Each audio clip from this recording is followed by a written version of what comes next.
बिस्मिल्लाहिर्रहमानिर्रहीम। अस्सलामुअलैकुम। MB news की डिस्ट्रिक्ट बुलेटिन के साथ मैं हूं नुज़हत नूर। बुलेटिन का बाकायदा आगाज कर लेंगे और सबसे पहले खबर शामिल करेंगे फर्रुखाबाद से।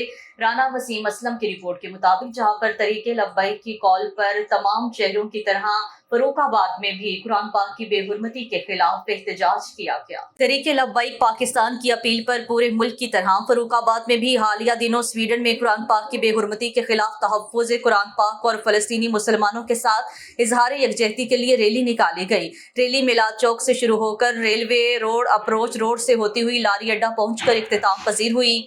रैली की क़यादत अमीर PP 143 असद रमजान, सरपरस्त सूफी मोहम्मद इलियास कादरी, नाज़िम आला अदरीस फारूकी ने की, जबकि रैली में वकला, सहाफ़ियों, सियासी समाजी शख्सियात और शहरियों की बड़ी तादाद ने शिरकत की। रैली के शुरका ने मुख्तलिफ प्ले कार्ड्स और बैनर्स उठा रखे थे जिन पर कुरान पाक की बेहुरमती, नामंजूर, इसराइली मजालिम के खिलाफ और फलस्तीनियों से इजहार यकजहती के लिए तहफ़्फ़ुज़ कुरान पाक की तहरीर दर्ज थी। रैली के शुरका ने स्वीडन और इसराइल के खिलाफ शदीद नारेबाजी की और इस्लामी परचम को नजर आतिश किया गया। इस मौका पर अक़वाम मुत्तहिदा से मुतालिबा किया है कि स्वीडन में आए रोज कलाम पाक की बेहुरमती और इसराइली बर्बरियत का नोटिस लेकर फलस्तीन का तहफ़्फ़ुज़ किया जाए। इस मौका पर मकबूजा बैतुल मक़दस, फलस्तीन और कश्मीर की आज़ादी के लिए ख़ुसूसी दुआएं की गई।